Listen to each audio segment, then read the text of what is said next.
Good morning, peeps. Today I'm going to show you how I'm going to prep my bait for tomorrow's match. Tomorrow's match is at Haleston, Wortwell, in the middle pit again. I know we had one there a couple of weeks ago, but we should have had one in the club pit, but it was frozen over, so we quickly booked a match over there at Reefham, as you see, and I didn't do all that well, but never mind. I'm going to prep my bait today in my shed while it's absolutely foul outside, blowing a gale and pouring down with rain again. Right, let's get into it. Right, as I'm put some pellets in here in my little container, the 6mm expanders, and another container here with more 6mm, and I've got my pot of micros I had left over from last week. Rather than waste them, I'll keep them again. So what I'm going to do is, in one lot I'm going to put the Fuka red dye sensate, and then one set I'm going to do with the yellow sensate. And then what I'm going to do with the micros is I'm going to add some of the new sensate, the red powder. All right, so that's the one that's going to go on the micros. So what I'll do now is I'll squirt the red sensate on the powders. I'll just put it down so you can see, hopefully. See if I go right with this camera, new camera.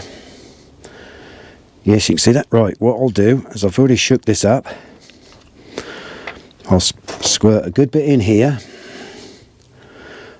That should be ton, just one for luck. Put that down there, put the lid on, because it it don't half pen, I can tell you. And then what I'll do is I'll just pour a little water in there with my little watering can. Just cover them. Then use my disgorger, just stir them up so they get it all into them. So that's the red ones prepared. Just like that. As you can see, it's very red. Put that one down there. Wipe it with a cloth right quick. Can't quite see that, but that don't matter. I'll just get this off here so I don't lean on it. There we go. Now with these ones, I'm going to try some yellow. Fuka Sensate yellow dye. Do the same again. Give it a little squirt in there. More for luck. There we go. Put that down there. Put a little bit of water in with a little watering can again. Just cover them and stir them up.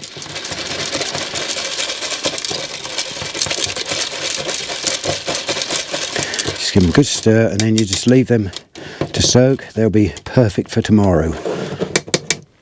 Right, now what I'll do with these, the micros I had left over from the other day, what I'm going to do is I'll soak them a little bit first. We've got a dead red maggot in there, I don't want that. Just give them a little bit more water again. Just a dribble. Give it a stir. Move it over so you can see properly. And then what I'll do, let's put some sensate powder in there. Just a dribble, like that. Put the top on, because there she bees. Lovely. And then give it a stir up. And that'll be ready for loose feed tomorrow, just, you know, for the cad pot. If we can pole fish, that will be. I've looked at the weather. I'm not sure what it's supposed to do tomorrow, which will be Sunday. If it's gale force winds, well, I don't know whether we'll fish it. We'll see. It's about 22 miles up the road for me. So I just stir that in there.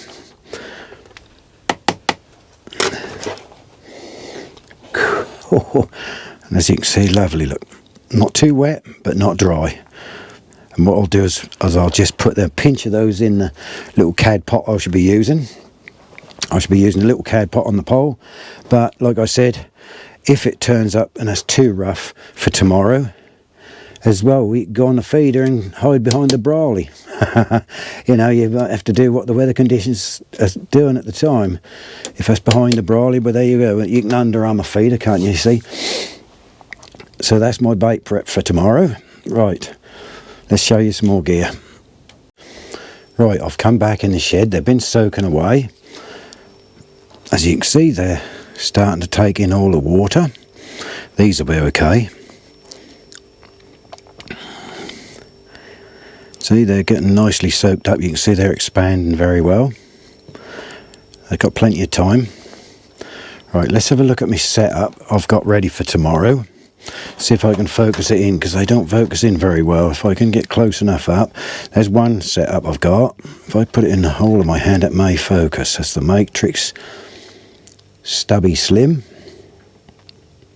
That's the 0.5, as you can see, on 14/16 elastic. The other one's 14/16 elastic as well. That's on that same, and that's a, if I can get it to focus, show more of my hand, less the background, it may focus. That's the 0.4 Mudline.